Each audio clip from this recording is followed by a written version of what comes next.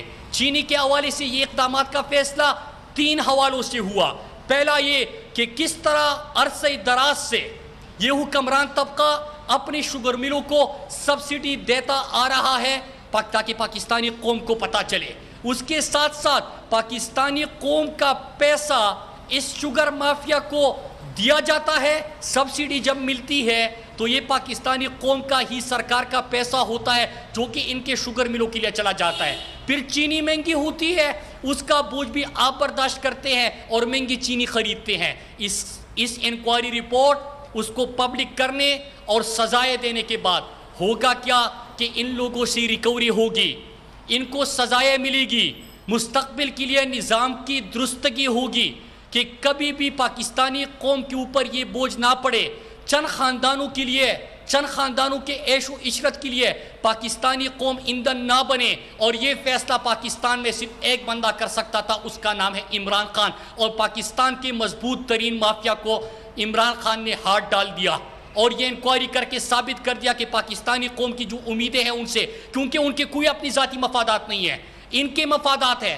مراد علی شاہ خدمت کر رہا تھا, سبسڈی دے رہا تھا, سندھ کے عوام کا پیسہ دے رہا تھا زرداری کی شوگر مل کو. دوسرا جو آج اس کے اوپر میں زیادہ بات نہیں کروں گا, اس نے 20 ارب کی سبسڈی دی. سب سے زیادہ شریف خاندان کو سبسڈی ملتی ہے, ان کو نوازا جاتا ہے. اور آگے جا کے مراد علی شاہ کے اوپر اگر آپ زیادہ پڑھیں گے پاکستانیوں, تو جے آئی ٹی کی جو رپورٹ ہے فیک اکاؤنٹس کی جے آئی ٹی, اس کو ہر پاکستانی پڑھ لے. اس میں آپ کو پتا چلے گا کہ یہ جو سندھ کا پیسہ تھا وہ کس کی جیب میں جا رہا تھا. یہ تمام کا تمام پیسہ زرداری کے فیک اکاؤنٹس میں جا رہا تھا. یہ جے آئی ٹی کہہ رہی ہے. آلریڈی مراد علی شاہ جو ہے وہ 3-4 ڈاکے بڑے بڑے جے آئی ٹی کی رپورٹ بھی ہے, فیک اکاؤنٹس کی جے آئی ٹی میں اس کا ذکر ہے. جب وہ فائنانس منسٹر تھا تو یہ زرداری کی سہولت کاری کا کام نبھا رہا تھا, زرداری کی سہولت کاری کا یہ کام کر رہا تھا. اور ابھی اسی شوگر انکوائری میں بھی اس کا نام سامنے آیا ہے. میں تو یہ توقع کرتا ہوں کہ انشاءاللہ, اور کرنا بھی چاہیے, کہ آلریڈی 3 کیسز میں مراد علی شاہ کا نام تھا اور اس کے اندر بھی مراد علی شاہ کا نام ہے, تو اس کے اوپر کارروائی ہونی چاہیے. کیونکہ جب تک یہ یہاں پہ بیٹھا ہوا ہے زرداری کی سہولت کاری کا یہ کام کرتا رہے گا اور سندھ کے لوگوں کو یہ لوٹتا رہے گا. پھر اس کے بعد ایک اور چیز کہ یہ جو اپوزیشن والوں کے نعرے تھے کہ یہاں پہ کوئی احتساب نہیں ہوگا, یہ بڑا طاقتور مافیا ہے, اس کو کوئی ہاتھ نہیں ڈال سکتا تھا. آپ صحیح کہہ رہے ہیں کیونکہ آپ شریک جرم تھے.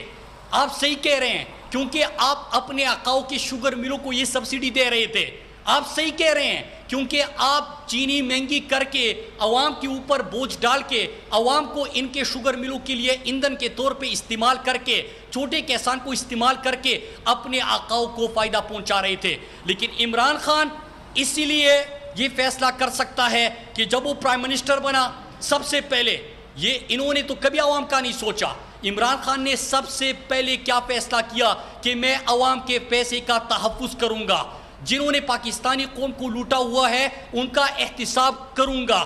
اور یہ نیا پاکستان ہے وہ اپنا وعدہ پورا کر دیا. پاکستانی قوم کے پیسے کو اتنا بچایا کہ پرائم منسٹر ہاؤس میں نہیں, اپنے ذاتی بنیگالہ کے گھر میں پرائم منسٹر عمران خان رہتے ہیں. اگر آپ ان کے جو شریف خاندان تھا ان کو دیکھیں تو شریف خاندان کے 5 کیمپ آفیسز بھی, اپنا ذاتی رائیونڈ کا گھر بھی کیمپ آفس, نااہل ہونے کے بعد رائیونڈ کو پھر کیمپ آفس ڈکلیئر کیا جاتا ہے. شہباز شریف کی طرف سے طاقتور مافیا ہے, اس کو کوئی ہاتھ نہیں ڈال سکتا تھا. آپ صحیح کہہ رہے ہیں کیونکہ آپ شریک جرم تھے. آپ صحیح کہہ رہے ہیں کیونکہ آپ اپنے آقاؤں کے شوگر ملوں کو یہ سبسڈی دے رہے تھے. آپ صحیح کہہ رہے ہیں کیونکہ آپ چینی مہنگی کر کے عوام کے اوپر بوجھ ڈال کے عوام کو ان کے شوگر ملوں کے لیے ایندھن کے طور پہ استعمال کر کے چھوٹے کسان کو استعمال کر کے اپنے آقاؤں کو فائدہ پہنچا رہے تھے.